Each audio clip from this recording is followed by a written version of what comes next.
Great, another burden, my mother said, at a cookout with 35 guests. The afternoon I told my family I was pregnant. My father didn't even look up from his plate. He just nodded and added, "We wish you were never born, and now there'll be two of you." 35 people heard it. Aunts, uncles, cousins, the neighbor who brings pie every 4th of July. Nobody said a word. I smiled. I stood up, and I walked to the cooler to get a glass of water like nothing happened. Because what I had set in motion that morning, before I ever drove to their house, was about to dismantle every lie they'd built with my money, my savings, and my silence. They just didn't know it yet. But before I tell you what happened at that cookout, I need to take you back 3 years, to the day my father lost his job, and I made the worst financial decision of my life. Before I go on, please take a moment to like and subscribe, but only if you genuinely connect with this story. Drop your location and what time it is where you are right now. I love seeing where you all are tuning in from. I'm Morgan. I'm 29. I'm a nurse practitioner at a small county clinic in Ohio. And this is how I stopped being my family's invisible ATM. Now let me take you back to 3 years ago, the week my father came home from the factory for the last time. The plant on Route 9 shut down on a Tuesday. My father, Earl Calloway, walked through the front door at 2 in the afternoon carrying a cardboard box with a coffee mug and a framed safety certificate. 58 years old, 31 years on the floor, no degree, no severance worth mentioning. My mother called me that night. Not my sister Vivian, me. "Morgan, your father won't file for unemployment. He says it's humiliating. The electric bill is past due and the water's next." I sat at the kitchen table with my husband Ryan. He'd just come off a 12-hour shift pulling wire at a new subdivision. His hands were still dusty. "We can help," Ryan said, "but set a number and a timeline." So I did. 800. That was the agreement. In my head, because nobody wrote anything down. I told him what had happened. Ryan and I can send 800 a month. My father got on the phone. His voice was low. Don't tell me. I don't want the family to know I'm taking this from you. I promise. That was my first mistake. Because in those days, I was only financially my mother kept me secret. Instead, I told her that disability that the family could do everything. Disability sign. My father never filed for disability. He never filed for anything. I sat with the phone pressed to my ear and said nothing. $800 a month was supposed to last 1 year. 3 years later, I was still sending it. I set the number. I forgot the timeline. The favoritism wasn't new. It was just the wallpaper of my childhood. So constant, I stopped noticing it. When Vivian graduated college, my parents threw a party. Streamers on the mailbox. A sheet cake from the bakery downtown that said Our Star. 40 people in the backyard. When I finished nursing school 2 years later, top of my cohort, pinning ceremony and everything, my parents forgot. They were 3 towns over helping Vivian look at apartments. My mother texted me that night. "Sorry, honey, Vivian needed us today. We'll celebrate soon." We never did. Then came the weddings. Vivian married Derek Holt. He managed the biggest auto dealership in the county. My father shook Derek's hand at the rehearsal dinner and said, loud enough for the whole table, "Finally, a man in this family who knows how to make real money." I married Ryan Grant 8 months later. Small ceremony. My parents came. At the reception, my father met Ryan for the first time and called him Wire Boy. Not to his face. To my Uncle Frank. But Ryan heard. Ryan didn't say a word. He just squeezed my hand under the table and kept eating. That's who Ryan is. He doesn't fight with words. He builds things.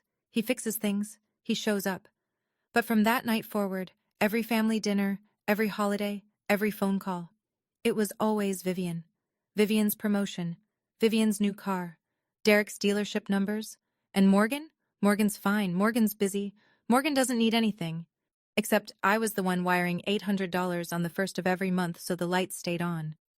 Then my father asked me for something bigger, and I said yes, because that's what I did back then. I said yes. It started with the car. My father's truck died 6 months after the plant closed.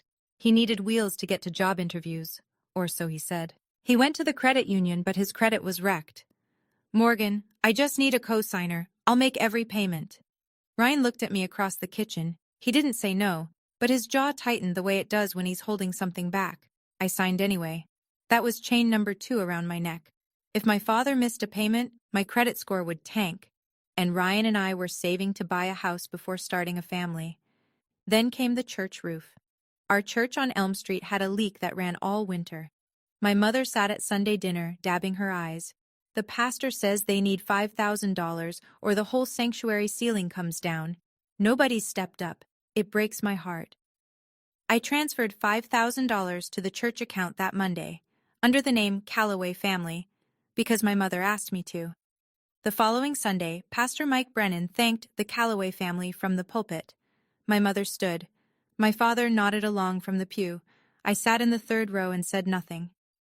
And then there was the land. My grandmother, my mother's mother, owned a small parcel behind my parents' house, 4/10 of an acre on Maple Street. Before she passed 5 years ago, she told me and Aunt Ruth both, "This land is for Morgan. She'll need it." But Grandma never wrote a will, and after she died, the deed sat in legal limbo. My parents held the property. Every time I asked about transferring it, my mother had the same answer. "Not now, Morgan. You're being selfish."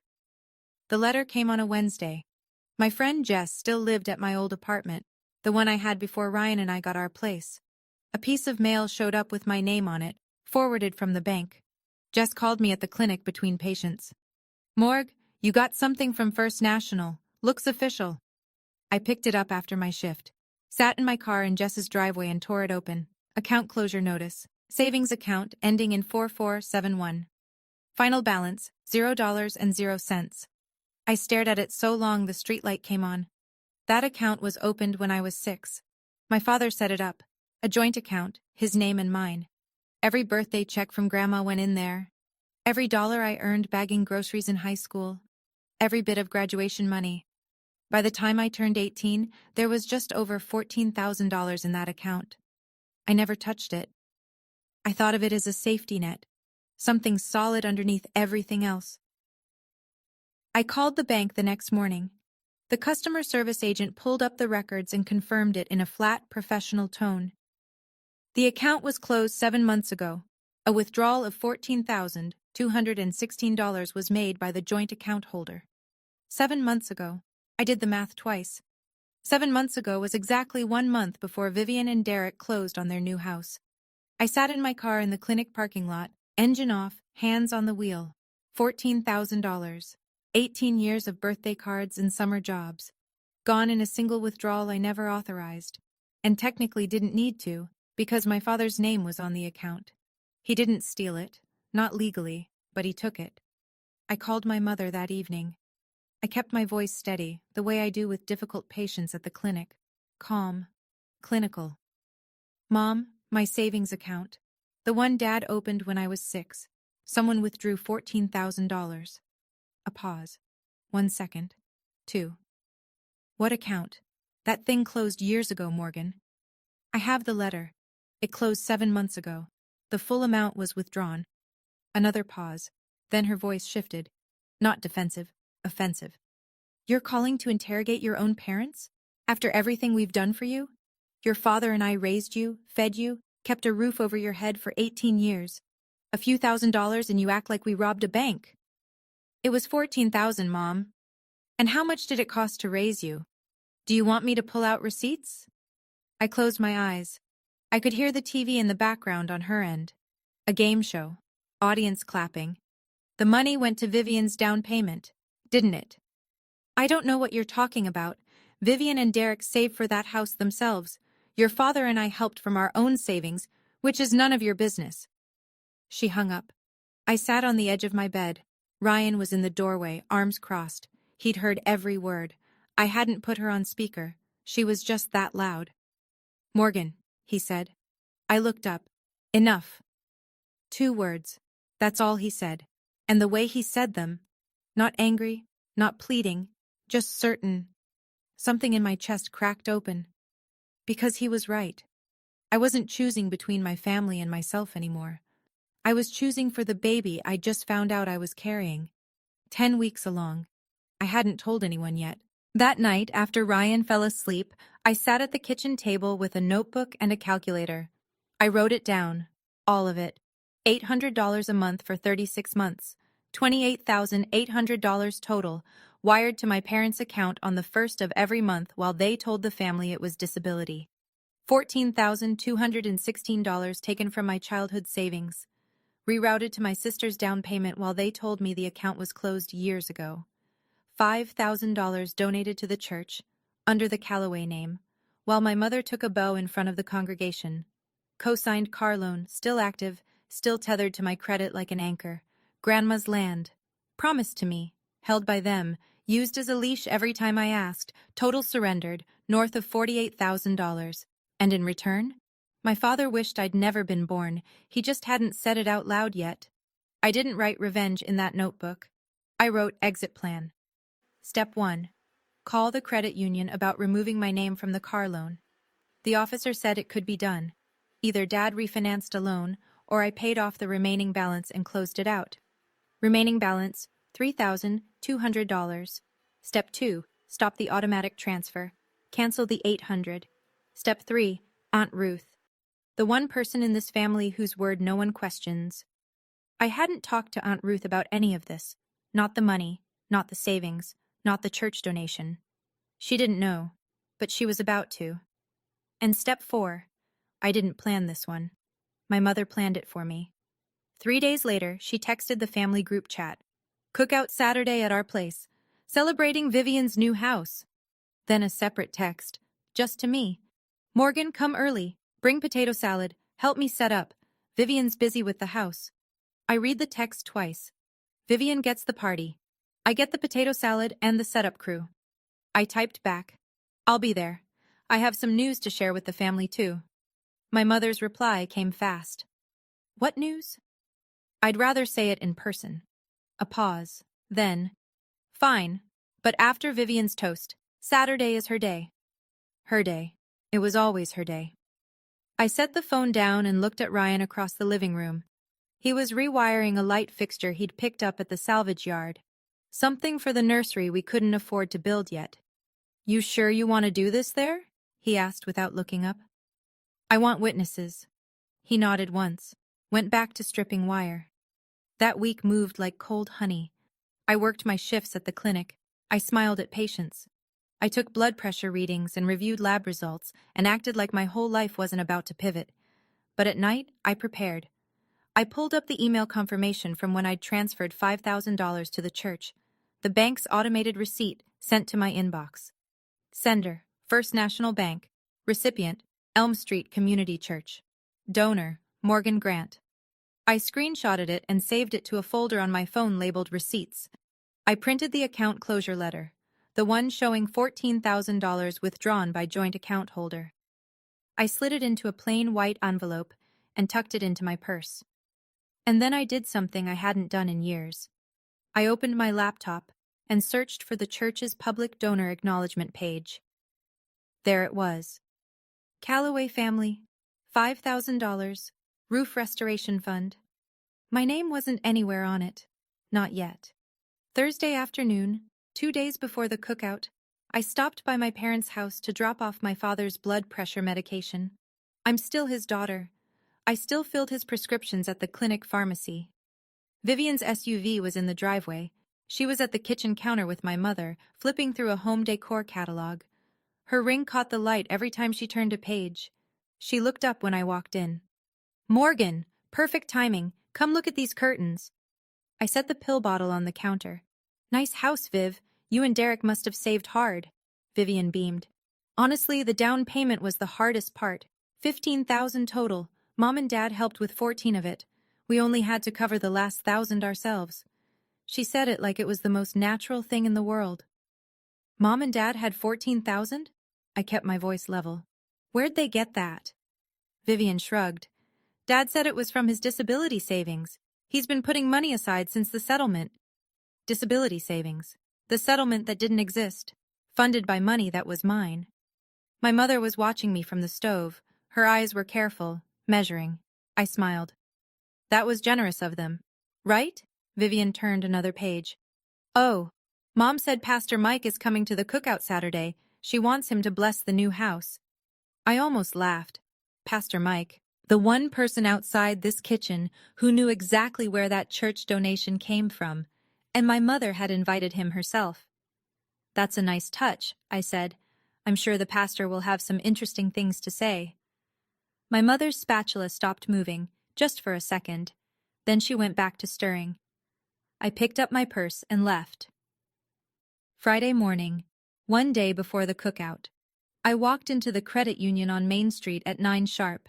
The loan officer, a woman named Pam with reading glasses on a beaded chain, pulled up the account. The vehicle loan under Earl Calloway. You're listed as co-signer. She scrolled through the file. Remaining balance is $3,214. I want to pay it off, today, and remove my name from the loan entirely. Pam looked at me over her glasses.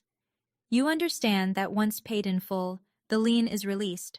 The vehicle title goes solely to the primary borrower. I understand. And you're sure? I'm sure. Ryan and I had talked about it the night before.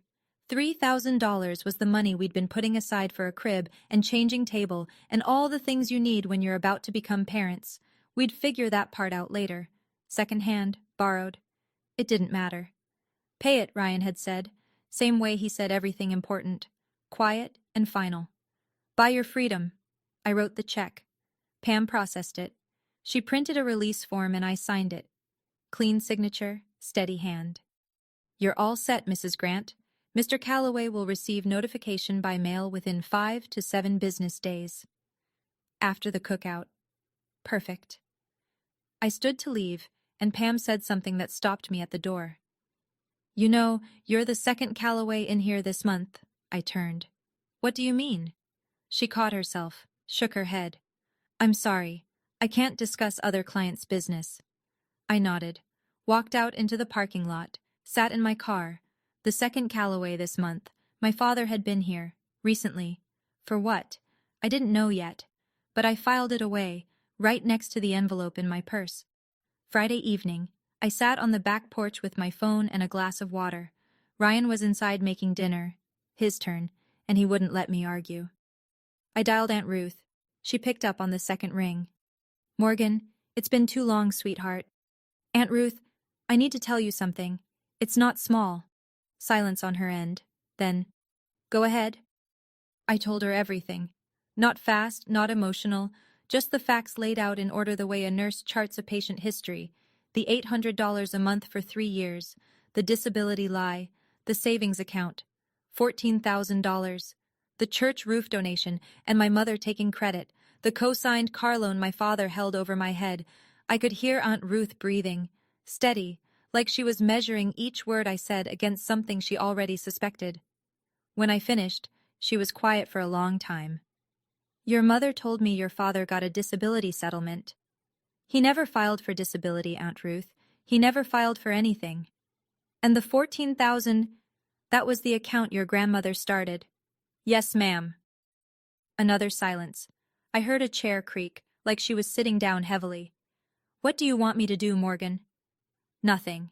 I don't want you to do anything. I just need one person in this family to know the truth, in case it matters tomorrow. Tomorrow? The cookout. A pause. When Aunt Ruth spoke again, her voice had changed. Not louder, harder. I'll be at that cookout, Morgan, and I'll be listening. She didn't promise to speak up. She didn't promise to take sides. She just said she'd be there and she'd listen. But anyone who knows Aunt Ruth, retired teacher, 32 years.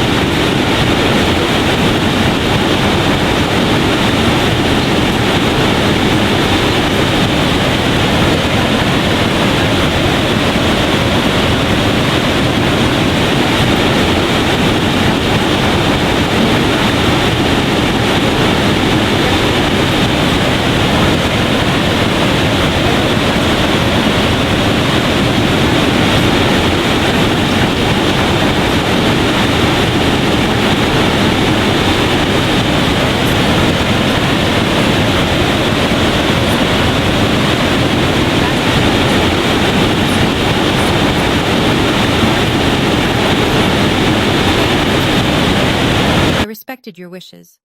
I'll update our records this week, and Linda invited me to the cookout Saturday. I'll see you there. Then a second email, 3 minutes later. One more thing. Linda asked me to publicly thank the Calloway family again at the cookout for the church roof donation. I assume you'd like me to handle that differently now? I typed 2 sentences back. Just tell the truth, Pastor. That's all I've ever wanted. I closed the laptop, walked to the bathroom, splashed cold water on my face, and looked in the mirror. Then I picked up my phone and opened the banking app. The automatic transfer, $800, first of every month, to Earl and Linda Calloway's joint checking, was set to go in 6 days. I pressed cancel. 3 years, 36 payments, $28,800. Done. I didn't cancel out of anger. I canceled because I couldn't keep funding people who would call my child a burden. That's not revenge. That's math. And tomorrow was Saturday. Saturday morning, cookout day. I woke at 6. Ryan was already up. Coffee made, work boots by the door even though he wasn't working today. Old habit. I stood in the kitchen and made the potato salad. Because I'd promised. And because Morgan Calloway, Morgan Grant, keeps her word. Even when nobody else does. Ryan leaned against the counter, watching me dice eggs. We're still going? We're still going, last time. He nodded. Didn't ask what that meant. He already knew. I got dressed. A simple sundress, blue with white flowers, flat sandals, no jewelry except my wedding ring. I didn't do my makeup any differently than a regular Saturday. This wasn't a performance. This was an ending. I slid my phone into my purse, the one with the screenshots saved in a folder labeled Receipts. I tucked the white envelope next to it. The bank's account closure notice, $14,000. Earl Calloway, joint holder. Ryan drove. Neither of us turned on the radio. The road between our apartment and my parents' house is 11 minutes of county highway lined with cornfields and telephone poles. I watched them pass. My hand rested on my stomach. We pulled up at 1:45. A few cars already in the driveway. Uncle Frank's pickup. Aunt Ruth's sedan. She was already here. Good. My mother appeared at the front door before I'd closed the car door. You're late. The tables aren't set up. The cooler needs ice. Come inside. No hello. No how are you, Morgan? Not even a glance at Ryan. I carried the potato salad through the front door and into the kitchen. And there, taped to the refrigerator, was a blown-up photo of Vivian and Derek standing in front of their new house. Gold glitter letters above it. Congratulations. Next to it, nothing. No photo of me, not from nursing school, not from my wedding, not from anything. I set the bowl down and went to work. Okay, hold on. Before I keep going, I want to step outside the story for a second. I know what some of you might be thinking. Why didn't I just stop sending money years ago? And honestly, the car loan, the land, the $800 a month I couldn't just cut off without my dad's credit dragging mine down with it. Sometimes it's not about wanting to stay. It's about untangling yourself first. So here's my question for you. What would you have done when Vivian casually told you the $14,000 down payment came from Dad's disability savings? Knowing the truth? Tell me in the comments. All right, back to the cookout. By 1 o'clock, the backyard was full. 35 people, maybe more. Aunts and uncles I saw twice a year, cousins with kids running through the sprinkler, Mrs. Dalton from 2 doors down carrying her famous cherry pie, the Henderson couple from church. Pastor Mike hadn't arrived yet. My mother had outdone herself. Streamers, balloons, a banner strung between 2 oak trees. Congratulations, Vivian and Derek, new homeowners. There was a folding table lined with casseroles and a cooler full of beer and soda. The grill was going, my father manning it with tongs in one hand, Bud Light in the other. He looked almost happy. I hadn't seen that in 3 years. At 1:30, my mother clinked a fork against her glass and called everyone to attention. My father set down his tongs and stood at the head of the long table. He was wearing his good flannel, the one he saved for church. Today we're here because my daughter Vivian did something her mother and I are real proud of. He raised his can. She bought a home. First one in this family since we got this place 30 years ago. We raised her right, and she made something of herself. He looked at Derek. And this guy right here, heck of a son-in-law. Everyone clapped. Vivian stood, waved like a homecoming queen. Derek shook my father's hand. My mother added, "The Calloway family also donated to the church roof fund this year. It's been a blessed season for us." More clapping, a few amens from the church crowd. I stood near the cooler, holding a plastic cup of lemonade. Ryan was beside me, hands in his pockets. Uncle Frank wandered over. He's my father's younger brother. Quieter, sharper. "How you doing, Morgan? Your folks sure do talk about Vivian a lot." I smiled. "I'm good, Uncle Frank." He studied my face for a second, then nodded and walked back to the table. Not everyone was blind. The toast wound down. People went back to eating. Laughter floated across the yard. Kids chased each other around the oak trees. My mother refilled the chip bowls with the focus of a general running a campaign. I waited. Ryan caught my eye from across the table and gave me one small nod. I set down my cup. I stood up. "I have something to share too, if that's okay." The yard didn't exactly go quiet, but enough people turned. My mother looked up from the chip bowl, mouth pressed thin. "Ryan and I are expecting a baby. I'm 10 weeks along." For about 2 seconds, it was fine. A cousin clapped. Mrs. Henderson said, "Oh, how wonderful."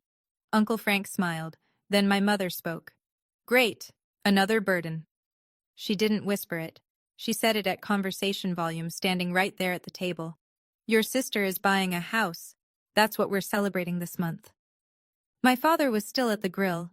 He didn't even turn around. He just nodded and said, loud enough for the nearest 15 people to hear clearly, "We wish you were never born, and now there'll be 2 of you." The yard went dead silent. I heard the grill sizzle, a kid's sprinkler hissing 20 feet away, a bird somewhere in the oak tree. Aunt Ruth set her glass down on the table, slowly, like she was placing a period at the end of a sentence. Uncle Frank's mouth was open. Mrs. Dalton put her hand over her own. Ryan's knuckles were white on the back of his chair, but he didn't move. He was watching me. I smiled. I nodded. I walked to the cooler, took out a bottle of water, twisted the cap off, and took a long sip, because Pastor Mike's car had just pulled into the driveway. Aunt Ruth stood up. She didn't rush. She didn't raise her voice. She pushed her chair back, smoothed her blouse, and faced my parents the way she probably faced 30 years' worth of misbehaving 10th graders, with patience that made you more nervous than shouting ever could. "Earl, Linda." Her voice carried across the yard without effort. "I heard what you just said to your daughter, in front of 35 people. Before anyone sits down for seconds, I have a question." My father set his tongs on the grill's side shelf. "Ruth, this is between me and my family." "I am your family," she said. "So here's my question. The disability settlement Linda told me about last year. Earl, when exactly did you file for disability?" He didn't answer. His mouth opened, then closed. My mother stepped forward, voice pitching high. "Ruth, it's not related. We're having a party." "It is related." Aunt Ruth didn't blink. "Because if there's no disability settlement, then who's been paying your electric bill for 3 years? The silence that followed was a different kind than before. Before, it was shock. This was the sound of 35 people doing math in their heads. Vivian looked at my father, then at my mother. Her smile from the toast was gone. Derek stood very still beside Vivian, arms at his sides. Uncle Frank nodded slowly, like a man watching the last piece of a puzzle slide into place. Mrs. Dalton leaned to her husband and whispered something. He shook his head. Aunt Ruth sat down. She picked up her glass of sweet tea and took a sip. She was done, for now. She'd thrown one grenade and sat back down. That was her style. Plant the question, let the silence do the work. And walking through the side gate with a Bible under his arm was Pastor Mike Brennan. My mother's eyes went red on command. I'd seen it 100 times, at funerals, at church, at Thanksgiving when she wanted someone to clear the dishes. "Ruth, you don't understand." Her voice trembled, pitch perfect. "Earl lost his job. I've been holding this family together by myself. Nobody knows what I've been through." My father found his footing. "Kids owe their parents. That's how it works. We raised them. We fed them. We kept a roof." "Earl." Uncle Frank's voice cut across the yard like a saw blade.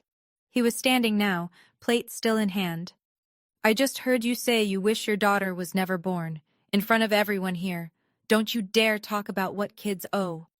My father's mouth snapped shut. Linda pivoted. She grabbed Vivian's arm. Vivian, tell your aunt, tell everyone. This is a beautiful day. We don't need to ruin it with drama. Vivian pulled her arm free. Gently, but she pulled it free. Mom, what's Aunt Ruth talking about? What disability settlement? It's nothing. It's a misunderstanding. Vivian stared at her. Is it? The neighbors were starting to shift. That particular small-town body language where people reach for their keys without being obvious about it. Mrs. Dalton's husband was already folding his lawn chair. Then Derek, Vivian's husband, did something I didn't expect. He walked away from the table, crossed the yard, and stopped in front of me. He leaned in close. His voice was low, just for me. Morgan. I didn't know about the 14,000. Vivian told me it was your parents' savings, from years of work. I looked at him. I know. I'm sorry. I nodded. That was enough. He walked back to Vivian. The crack in their side of the family had just started. And it wasn't me who made it. Pastor Mike walked into the yard carrying a foil-covered plate and that calm Sunday sermon expression he always wore. He shook a few hands, smiled at the kids, made his way to my mother. Linda, thank you for the invitation. Beautiful spread. My mother latched onto him like a life raft. Pastor, come in, come in. We were hoping you could do a blessing for Vivian's new home. I'd be happy to. He set his plate on the table. But first, Linda, you mentioned wanting me to thank the family publicly for the church roof donation. I want to do that properly. My mother's posture lifted. She smoothed her hair, ready for her bow. Pastor Mike turned to the yard. 30-something people, half of them still processing what Aunt Ruth had just dropped. Folks, quick word. As many of you know, our church roof needed major repair last year. $5,000. One donor covered the entire cost. He paused. Then he looked directly at me. Morgan, thank you. Your generosity kept our sanctuary from leaking all winter. My mother's face didn't change right away. It was like watching a screen freeze. Everything still there, but nothing moving behind it. Then it hit her. Well, Morgan is my daughter, she said, laughing in that bright way she uses at church functions. So it's still the Calloway family, really. Mrs. Dalton spoke from her folding chair. Linda, last month at Quilting Circle, you said the donation was from you and Earl. That's what I meant. Morgan is part of... You stood up in church, Aunt Ruth said, not loud, not soft. You stood up and took the bow. You didn't mention Morgan's name once. My mother looked at me.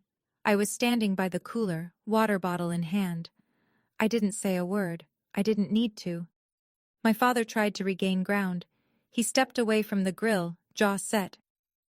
One church donation. Fine. She wants credit, she can have it. But that doesn't change the fact that we raised her. 18 years. I set my water bottle down.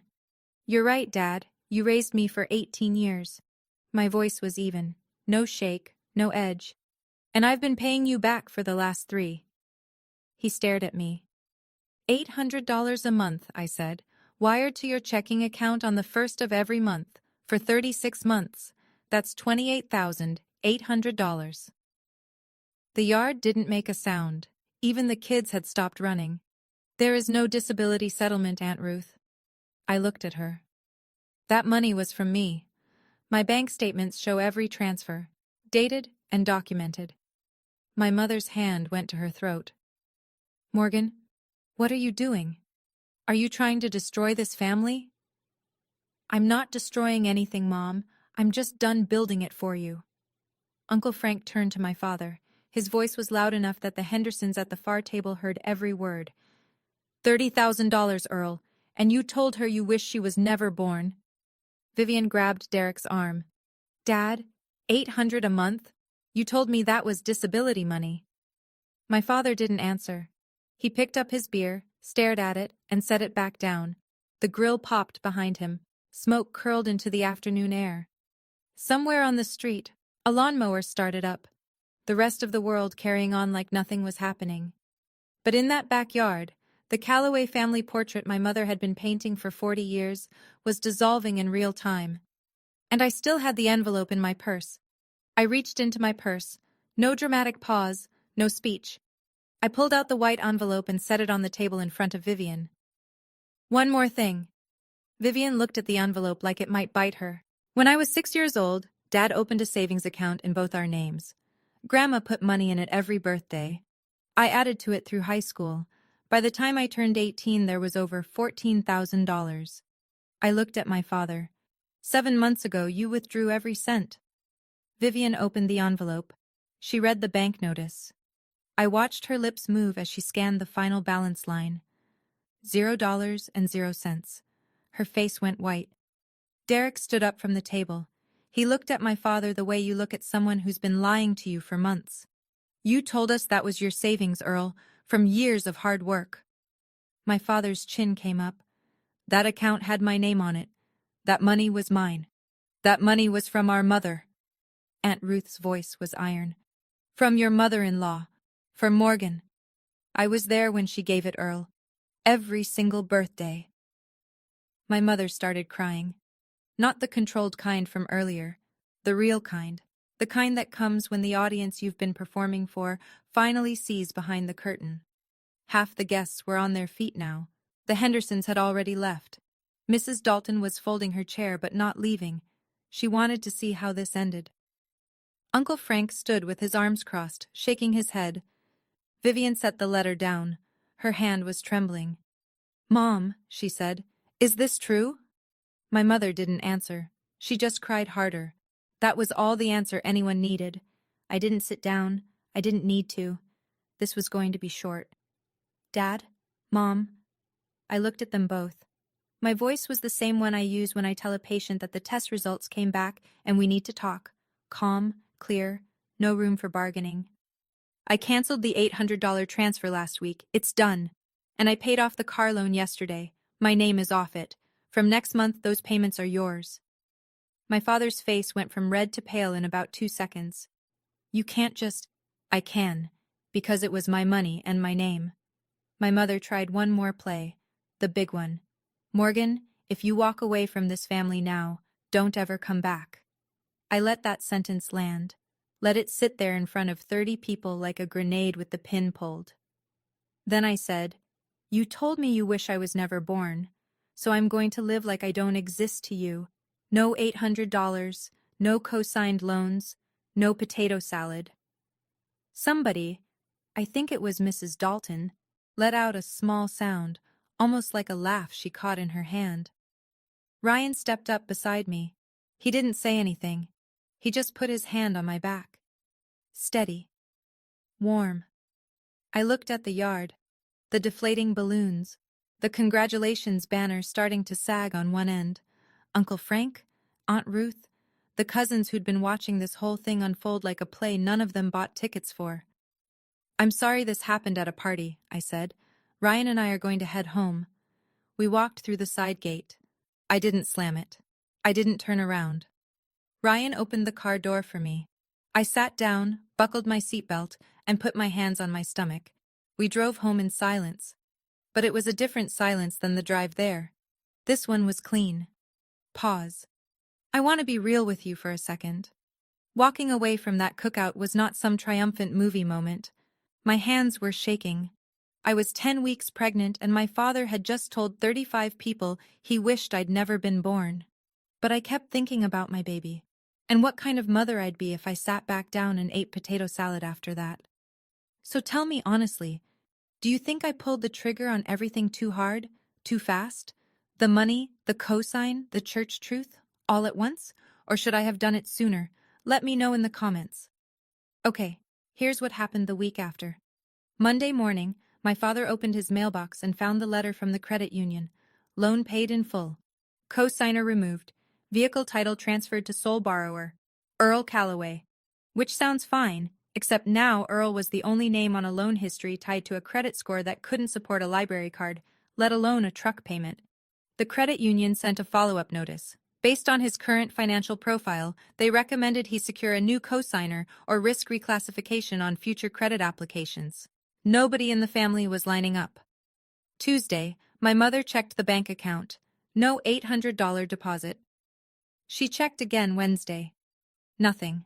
She called me. I let it ring. She called Ryan. He answered, because Ryan always answers, even when he doesn't want to. Linda, Morgan said what she needed to say Saturday. We're not available. He hung up. Not rude, just done. Thursday, my mother called Aunt Ruth. I know this because Aunt Ruth told me later. She gave me the conversation almost word for word. Ruth, Morgan is tearing this family apart. She humiliated us at the cookout. She's punishing us for nothing. Aunt Ruth's reply. Linda, you told your daughter you wished she was never born, in front of 35 people. Don't call me about betrayal. My mother hung up on her own sister, but the call I didn't expect came Thursday evening. Vivian. Her voice sounded different. Not the golden child lilt, something thinner, more careful. Morgan, Derek says if the down payment came from your account, he wants to pay it back. He won't start our life in a house bought with stolen money. I leaned against the kitchen counter. Vivian, that's between you and Derek. It's between all of us. And I'm sorry. It was the first time she'd ever said that to me. Derek and I met at the diner on 5th Street the following Saturday. Neutral ground. Just the two of us in a corner booth, coffee between us. He looked tired. Not angry. Tired the way people look when they've spent a week realizing the foundation under their house was built on sand. I want you to hear me say this, he started. I didn't know. Vivian told me it was their savings. Years of setting aside money from your dad's settlement. I never questioned it. I believe you, Derek. Vivian and I will pay you back. $500 a month. It'll take time, but we'll cover the 14. You don't have to. Yeah, I do. He wrapped his hands around the coffee cup. I'm not going to raise my kids in a house paid for with money taken from their aunt. That's not who I want to be. I respected that, so I nodded. Then he told me something that changed the shape of the story. Vivian's not sleeping. She told me something 2 nights ago that she's been carrying for a while. He paused. Your mom told the extended family, the cousins, the aunts on the other side, that you'd been struggling with depression, that you were making things up, exaggerating. I set down my coffee. She told them this so that if you ever said anything about the money, nobody would believe you.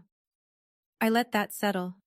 My own mother had been building a wall around me, brick by brick, lie by lie, so that when the truth finally came out, I'd look like the crazy one. How long? I asked. Vivian says at least a year. A year. While I was writing checks and filling prescriptions and making potato salad, my mother was poisoning the well. The diner felt very quiet. Thank you for telling me, Derek. He nodded. We shook hands. No hug. Just 2 people trying to be decent in the middle of a mess. The call came the following Tuesday. Not from family.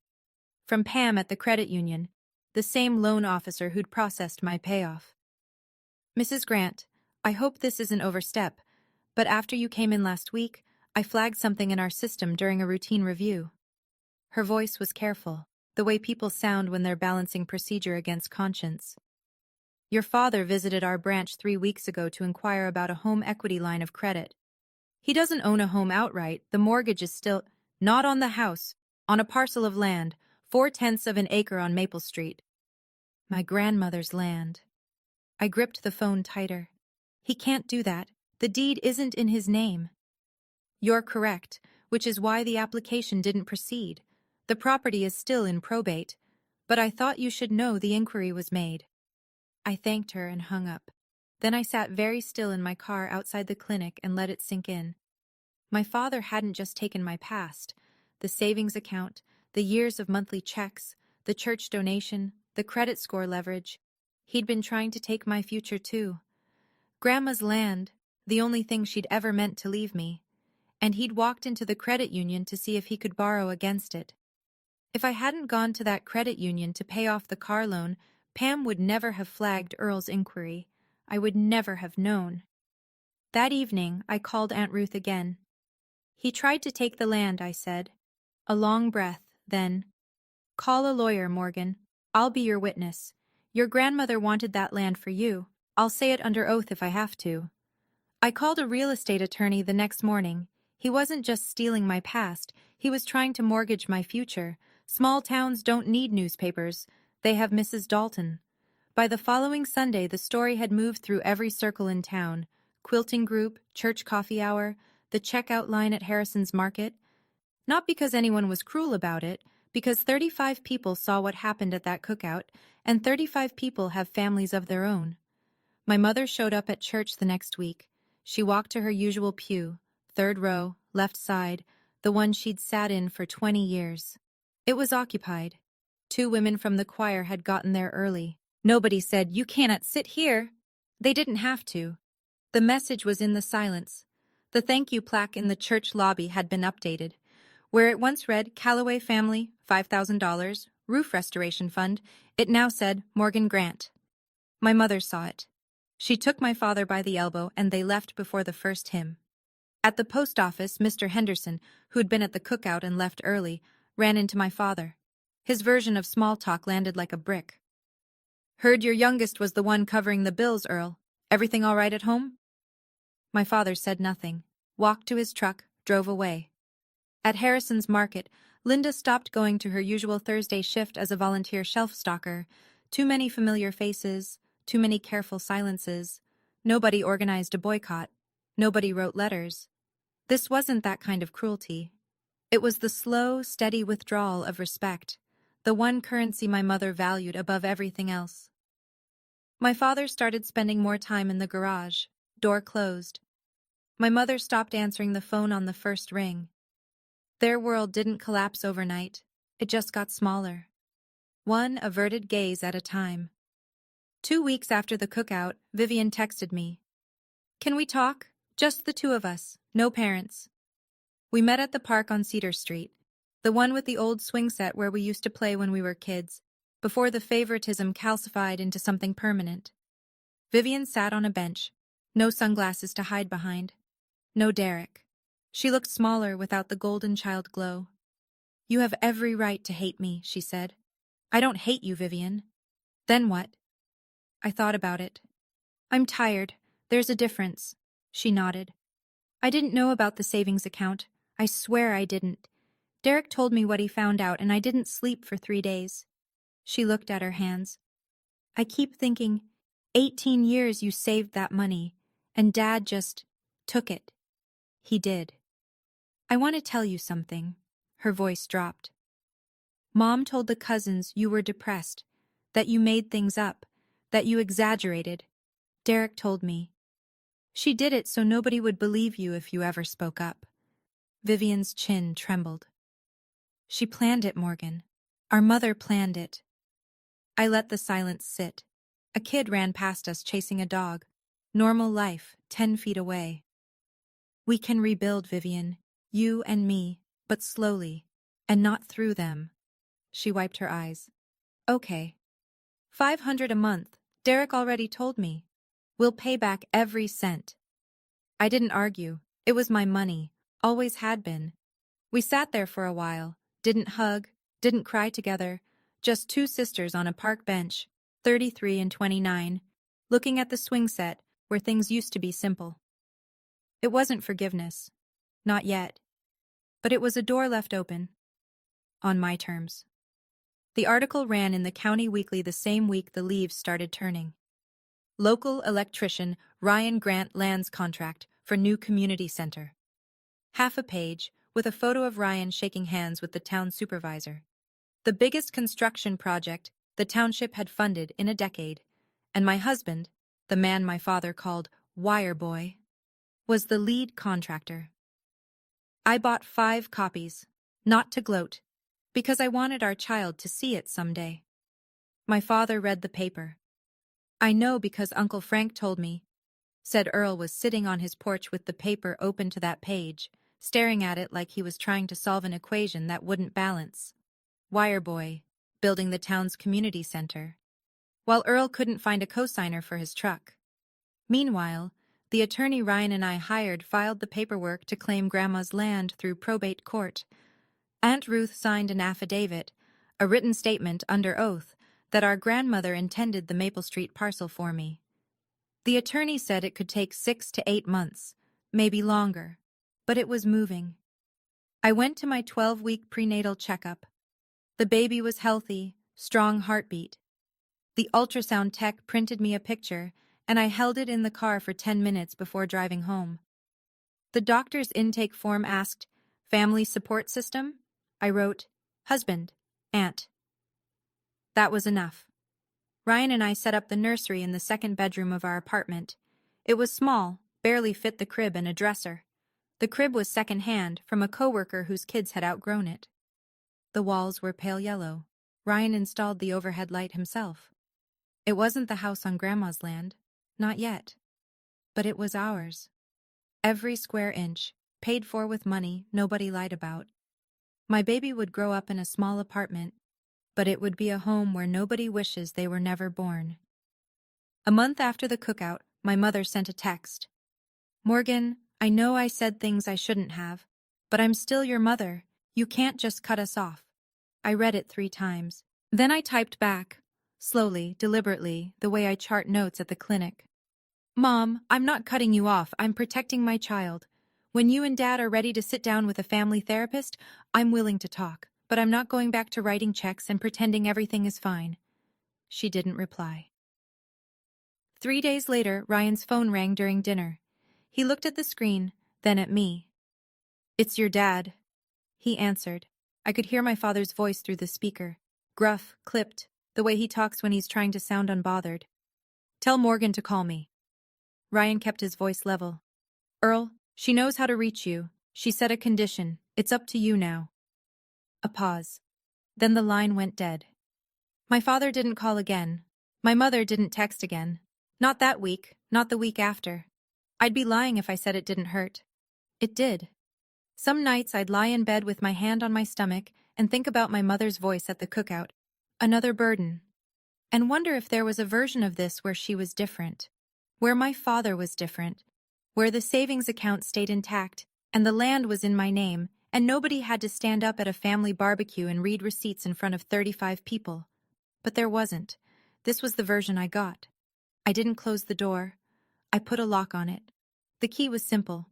"I'm sorry," and a chair in a therapist's office. They knew where to find both. I'm sitting on our apartment porch as I tell you this. It's early evening, the lights going gold the way it does in October in Ohio. Ryan's inside. I can hear him fitting baseboards in the nursery, tapping them into place with a rubber mallet. I don't tell this story so you'll hate my parents. They're real people. My father lost his job at 58 and never recovered. Not financially, not in his pride, not in the way he sees himself. My mother is terrified of what people think, and she built a whole identity around being the woman whose family had it together. When reality didn't match, she rewrote it, and rewrote me out of the picture. That doesn't make it okay. It makes it human, and it makes it something I had to walk away from. Here's what I learned. And I'm not saying this to preach. I'm saying it because I wish someone had told me 3 years ago before the first wire transfer. Love is not a reason to let someone take everything from you. And silence is not strength. Sometimes silence is just the sound of making yourself smaller so someone else can be comfortable. My baby's going to be born in February. A girl, if the ultrasound is right. She'll grow up in a small apartment with second-hand furniture and a father who comes home with drywall dust in his hair. She won't have a trust fund, she won't have a big family behind her, and not yet. But she'll have something I didn't. She'll have a mother who knows what she's worth, who doesn't apologize for existing. Who set a boundary and held it. Not with anger, but with math and truth and a white envelope on a folding table. That's my story, for now. Ryan just opened the door. He's holding a glass of water and giving me that look. The one that says, "Come inside, it's getting cold." So I'll go. Take care of yourselves. Thank you for staying until the end. That means a lot, truly. If this story hit close to home, whether you've been the one writing the checks, or you've been the invisible one at the table, or you're still trying to figure out how to set that boundary, leave me a comment. Tell me, have you ever been the person keeping things running while someone else got the applause? I read every single one. If you haven't already, hit like and subscribe.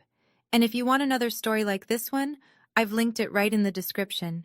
It's a good one. I'll see you there. Take care.